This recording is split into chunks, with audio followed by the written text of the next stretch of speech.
This could be good news if you're not a Facebooker. Facebook seems to be crumbling. That's right.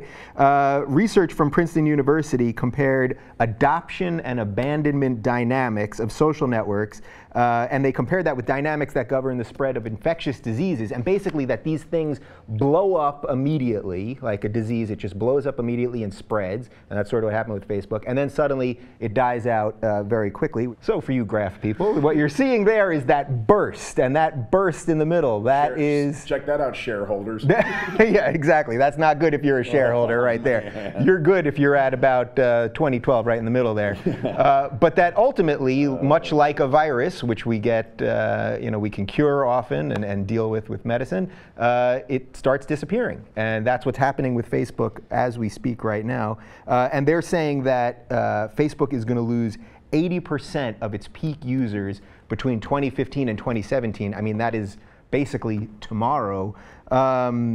Is this surprising to you guys? Because since we've been doing this show, we've been talking about the Facebook fatigue thing. Well, check out my joke I did on MySpace this week. No. Yeah. Point well, that's the segment right there. We're done.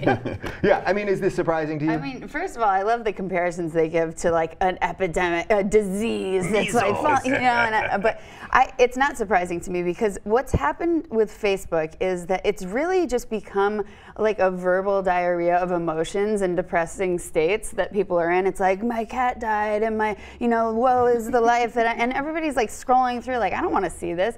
It's become between that and like, hey mom, look at all the illegal shit I'm doing. Check this out so you can, yell at me later. Yeah. It's become this realm of just like, emotional outpouring and criticism from parents. And I think also in this generation, we need something faster. And that's why Instagram and Twitter, it's like, I don't want to have to search for things. I want to just scroll down and have my brain be, And you've completely ignored all the wonderful shots of shrimp skewers. Yeah. There's a lot of those.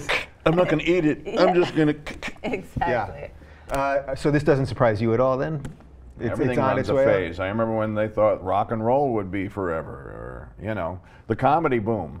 Yeah. You stick around long enough, you just watch trees rise and drop in the backyard. It's like the time machine. Yeah, so clearly the thing is going to keep going. Now we have Twitter and Instagram. Snapchat is the new hot one. Is that going to be the next thing? So it's just going to be cyclical like that, and we'll have 3-year bursts with these things? I think so. Yeah, but then what does that show for the economics of it? Because, Snapchat turned down $3 billion. Are they going to look at that and go, we really screwed the pooch? I think it's going to teach them a lesson of what you need to get on board in terms of what's your, the time frame balance of when I need to buy, sell, Snapchat to me is a very interesting thing, and I personally am terrified of it. I don't know if you've been... I got on it this week, and I have to say, all people are doing is sending me silly faces, and then I send them a silly face. Because you must have way more tame friends than me, because I'm getting a lot I haven't been getting that stuff.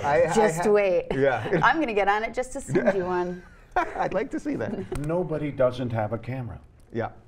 We're all citizen reporters at all times, but these things are just, they mostly tell us, remember, don't shoot the world, get your own face, dirt.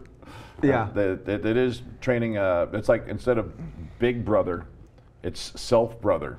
Where I'll just monitor myself. Don't worry, NSA, I got it. I'll watch me all day long. Yeah, so you hit on 2 things I want to get to there. So first off, because of the NSA stuff, is that part of this also, that there's now this real distrust of technology? We're finally realizing that we shouldn't be putting all this stuff out there, and new iPhones already, they just hand you the thing and then you put your fingerprint on it. Well, we know they're stealing everything else. Now they can steal your fingerprints too. But yet we're waiting in line to get it. Yeah. Right, well that's the thing. We do it with a smile. Let's pre-order. Right, we pay them to take our information. So is part of the reason that Facebook is fizzling out is people are realizing there's just like a fatigue of information, and there's a distrust now finally, which I think is actually kind of healthy. I mean, I don't think that we're that smart. I don't think that we're like, I honestly, I can't give us the benefit of the doubt on that one. I think that it's always lurking in the back of your mind, but you've already given them the information, your email, your phone number, your address, your age, sex, location, whatever. And now I think it's just that people are on to the next one, on to what's hot next. You know, they're like over it. They're, you know, what else is going to be hot? Do you guys think it's also partly the personal thing that you both talked about, that it becomes this just sort of personal, here I am taking a picture, versus something like Twitter, which is more about information, which is why I like Twitter. It's like you're pushing out information, versus Facebook is about drivel. Mostly it's your friends, you know, minutia of their daily life. So that what people really want for social media is to connect with people they don't know, not to connect with people they do know. Do I sound crazy, Rick? No. You got? Well, it's going to happen. You're going to connect. I think there is that desire, but I connect mostly with people I have some basic knowledge of, even if I haven't met them personally. We've communicated enough. I see where they're coming from morally or whatever. I have lots of conservative friends on there who we may not agree politically, but when it comes to stuff like Monsanto, instantly all right on the same line. I'm finding I would never have dreamt of this bridge occurring had I not had that encounter with these people on Facebook. Yeah.